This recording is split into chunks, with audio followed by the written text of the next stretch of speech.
This is the OnePlus 15, and I have been reviewing phones for over 15 years, and I didn't expect to say this, but this phone blew past my expectations, and that rarely happens. So here are my top reasons why.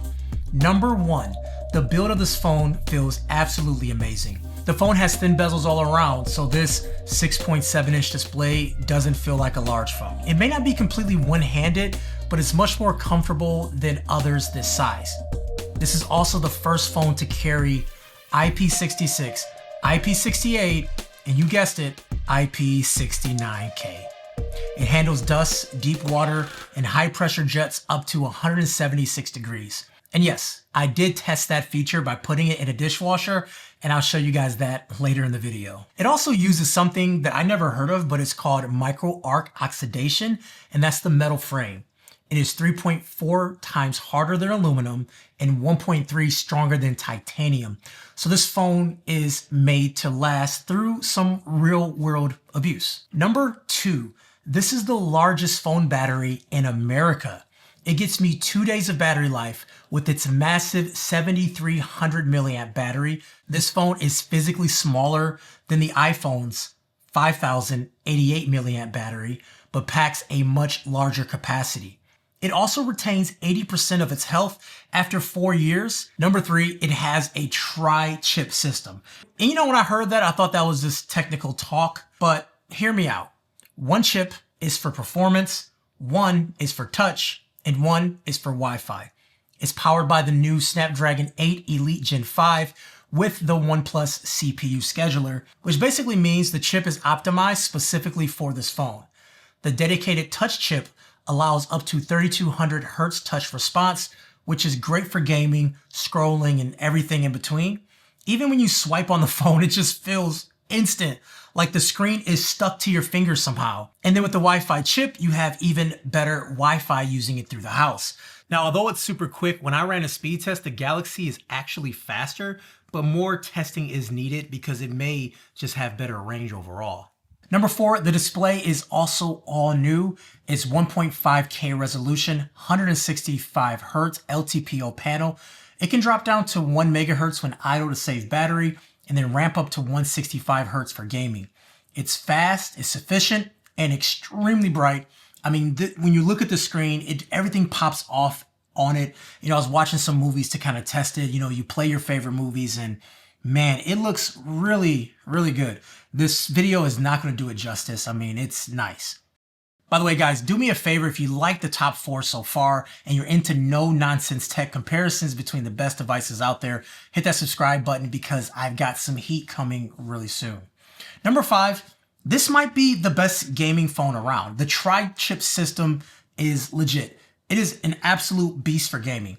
Unlocking 165 Hertz, but it only supports certain titles like Call of Duty, Delta Force, PUBG. There's an actual list, and it feels really good. Like, it feels as smooth as if you were playing on a console. The 360 Chiral Velocity cooling, dude, these names are ridiculous, but the cooling system uses aerospace grade aerogel and graphite to keep the thermals down during long gaming sessions. And in real usage, it actually works. Like, I played these games and didn't feel any heat at all. Number six, even with 2 days of battery life, you still get 100-watt wired charging or 50-watt magnetic charging. You can charge it to full in around 40 minutes or around 90 minutes wirelessly. If you're gaming while plugged in, the power routes directly to the board, so the phone stays cool while gaming and charging. They're like really taking this cooling very seriously. So, you know, a lot of phones, while you're charging and using it, it gets really hot. The phone knows you're gaming, and it knows you still need that power in the phone to stay cool, so it uses that method instead of charging the phone. Number seven is the all-new OxygenOS 16. And man, like, where do we start? Number one, it looks stunning. From the lock screen, you get new widgets, you get multiple clock styles, and more control over the actual look. The notification shade and quick settings panels are redesigned to be easier, but let's be real, they're redesigned to look like the iPhone. The new multitasking features adds floating circles where apps minimizes into tabs, making it easier to work with multiple apps without switching constantly. Just tap to reopen and to send it back when you're done using it. It's done really well. OnePlus also doubled down on fluid animation and speed, and this phone is ridiculously fast and the animations are silky smooth, and dare I say, the smoothest phone I've ever used. If not, it is pretty close. And number 8, they're not overdoing AI. While most brands shove AI into everything, like you can't find a new feature that doesn't have the AI name in it, OnePlus once again for another year focuses on useful stuff. There is a new OnePlus key on the side. Some may call it an action button. And by default, it opens MindSpace. OnePlus captures ideas, screenshots, or voice notes. Later, you can search through them and it categorizes what you've saved. Like when I was shopping for new coats, every time I saw one, I pressed the button and MindSpace kept a neat list of them with details. And we also get an AI recorder that transcripts and summarizes conversations with speaker tags. Super helpful. And Gemini Pro integration is built in, and you get Pro for a limited time. But Gemini baked into the phone and not some other assistant kind of in the way of Gemini.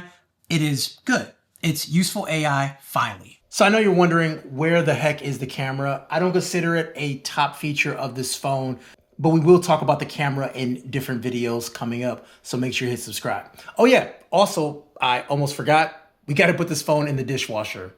Okay, so here is our phone. Let's go ahead and put it in the dishwasher. We're gonna set it up here like this. Here we go, and see what happens. Supposedly it can handle this, so let's give it a shot.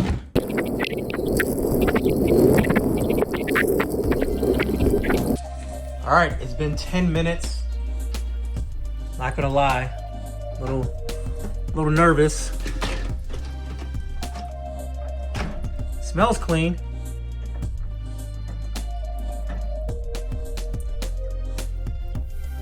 Okay. Oh yeah, everything. Still gravy.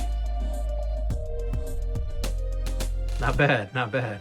Which phone do you want me to compare this phone to? A lot of great phones out there, and I think this phone might have a chance of taking them all down.